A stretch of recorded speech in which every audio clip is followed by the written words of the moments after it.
Hola, ¿qué tal?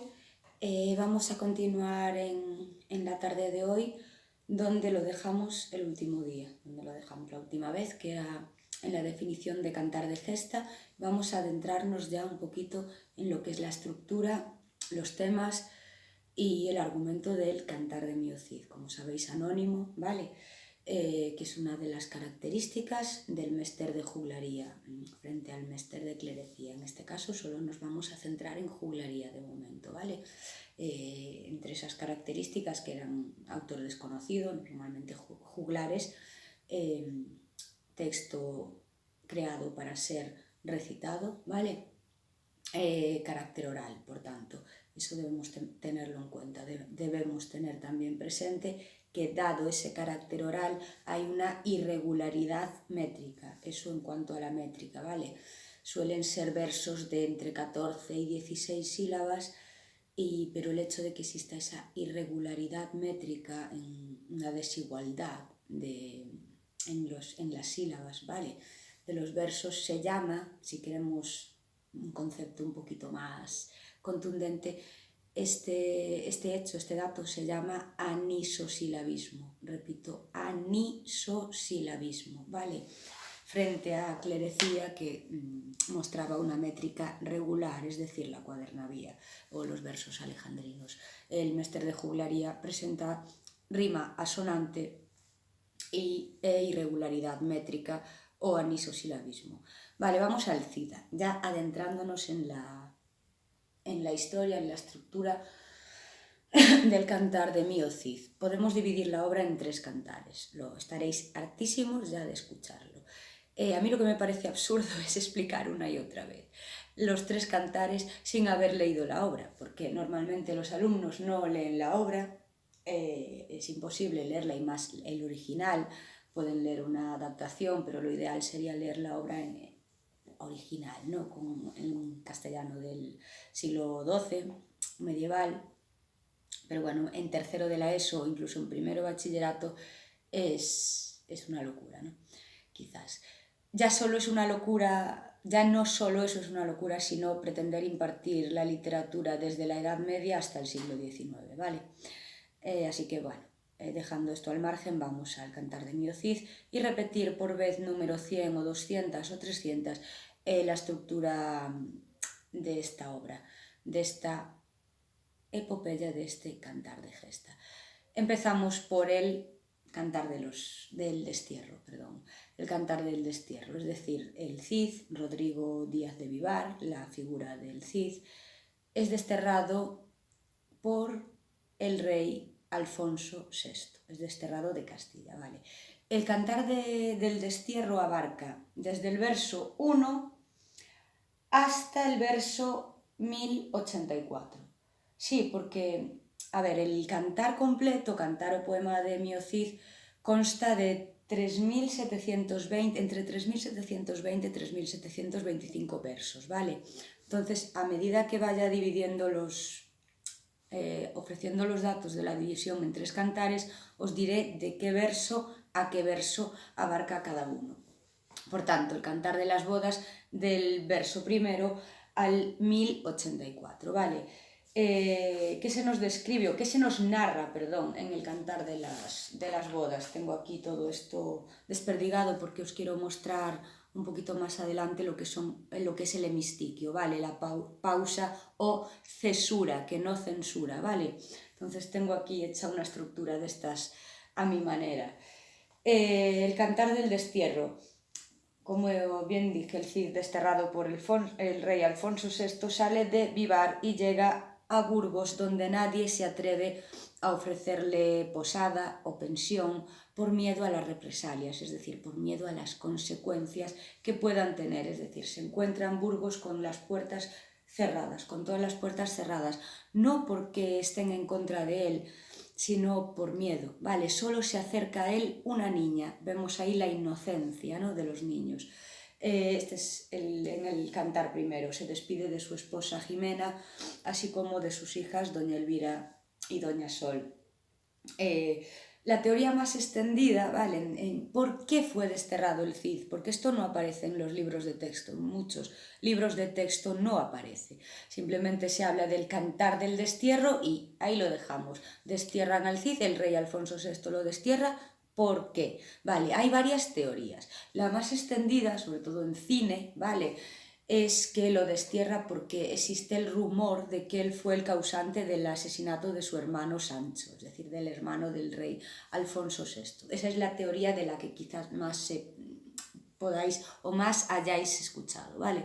También existen otras que había que profundizar ya y analizar un poquito más, pero esto no lo vamos a hacer, sobre todo teniendo en cuenta que este vídeo está destinado para, perdón, alumnos de tercero de la ESO, ¿no?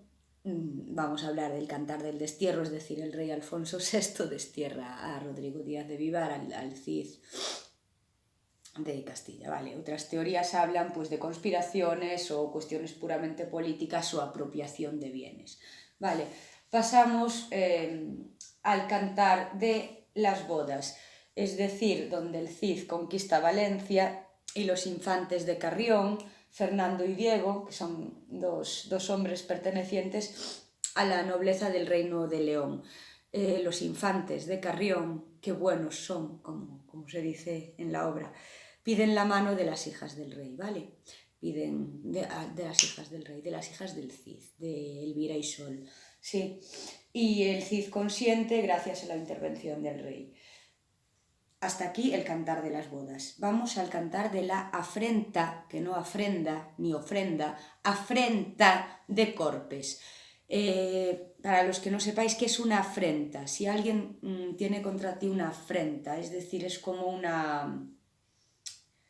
Cuando alguien te hace una, en palabra coloquialmente, alguien te falla, ¿no? Una traición, vamos a llamarlo. Una afrenta es como una traición, ¿vale? La afrenta de Corpes. ¿Por qué Corpes? Es un lugar, el Robledal de Corpes, ¿vale? La afrenta de Corpes, vamos a comenzar hablando de uno de los datos más relevantes de la obra, que se centra en cómo es el carácter de los infantes de Carrión, pertenecientes a la nobleza. Se trata aquí de destacar la cobardía de los infantes de Carrión, Fernando y Diego. Lo vemos en su manera de comportarse y sobre todo en el famoso episodio del león. Si os leéis la obra, si os leéis el texto, el cantar de mi Cid, lo veis, analizando brevemente a qué se refiere este episodio del león, ¿vale? Pues en un momento dado, estando en la corte, mientras el Cid duerme la siesta, aparece un león en palacio y los infantes pues huyen despavoridos, se acojonan ante tal animal, ante el bicho, y el león era de lo más manso y dócil que había, pero ellos, según lo ven, pues la primera reacción, ¿no?, siendo hombres de armas como eran en la época, porque uno de los rasgos del Cid es eso, hombre de armas, sapientia et fortitudo, ¿vale? Uno de los rasgos, la valentía, la osadía, aparte de más que citaré luego.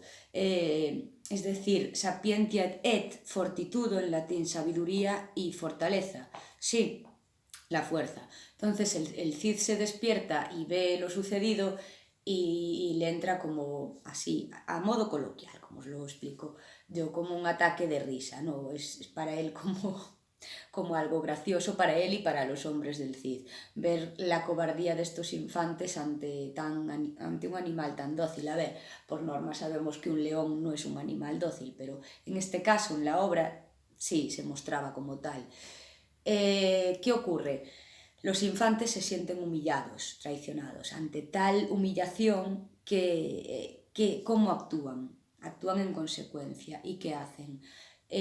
Azotan a las hijas a sus esposas, a las hijas del Cid, a doña Elvira y doña Sol, las maltratan, las azotan, las vejan y las dejan abandonadas en el Robledal de Corpes, dándolas por muertas ya directamente. En cuanto el Cid se entera de este hecho, toma venganza, ¿vale? La venganza es otro de los temas de la obra. Pide venganza. Entonces convoca un riepto, en latín, bueno, un riepto, R-I-E-P-T-O, lo que viene a ser un duelo, ¿vale? Un duelo en el que caen los infantes de Carrión. Él solicita permiso, pide justicia al rey, solicita permiso para convocar este duelo en el que caen los infantes de Carrión a manos de dos hombres del Cid, ¿vale?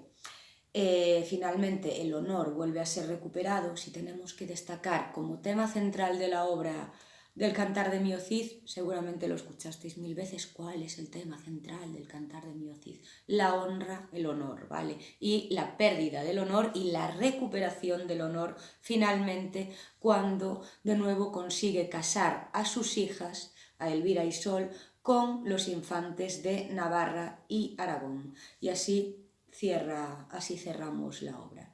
Resumiendo brevemente, las tres partes, los tres cantares: Cantar del destierro, Cantar de las bodas y Cantar de la afrenta de Corpes. Hay que ver lo curioso que era en la época, ¿no? En el siglo XX, una de las maneras de recuperar tu honor, pues volviendo a casar a tus hijas después de que fuesen humilladas y vejadas con dos hombres también de la realeza, de la nobleza, y dos hombres volviéndolas a casar, vamos, que si no se vuelve, si se quedasen solteras, ¿qué pasa? Que el Cid no puede recuperar la honra, ¿no? Aparte de las hazañas que él de las conquistas, hazañas, etcétera, etcétera, que él haya llevado a cabo, la recuperación final de la honra, y cuando regresa y se reúne con su familia, es cuando bate a los infantes de Carrión y casa a sus hijas con los infantes de Navarra y Aragón. Por lo visto en esa época una mujer no se podía quedar soltera, ¿no? Sino ya era un deshonor. Así hice un resumen muy largo. En cuanto a la métrica, decir que eso, lo que comentaba, el poema consta de 3.720-3.725 versos de extensión variable, aunque predominan los versos de 14 y 16, ¿vale? 14 y 16 sílabas, es decir, suelen ser hemistiquios de 7 más 7, divididos por una pausa o cesura, que es lo que os voy a mostrar ahora en el libro de texto. Anisosilabismo, es decir, irregularidad, para que lo veáis en el libro de texto. Este es de tercero de la ESO, lo que sería la pausa o cesura. Aquí no se ve muy bien, vemos, es un fragmento del cantar, y este desnivel no,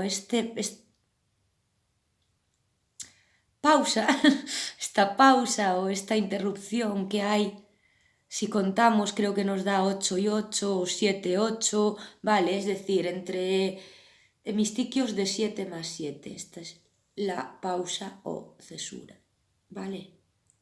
Veis que hay como una banda hueca.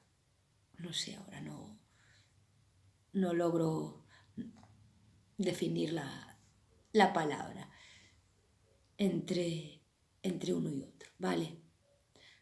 En total nos sumarían quizás o 14 o 16, yo creo que 16 en este caso, pero es rima sonante y regularidad, ¿vale? Divididos por una pausa o cesura, los hemistiquios, 2 hemistiquios, 1, 2, ¿vale? Lo vemos. 2 hemistiquios divididos por una pequeña pausa o cesura en el centro. Esta es. Yo creo que queda claro, ¿no? Y vale, para finalizar, no sé cuánto llevo, 13 minutos, vale. Siempre pretendo ser breve. Para finalizar, decir que cuáles eran las virtudes del Cid, sobre todo, y los temas, por tanto, de la obra. El honor, ¿sí? El honor el principal, las virtudes del héroe, sabiduría y fortaleza, el ascenso social, el amor por la familia y la venganza.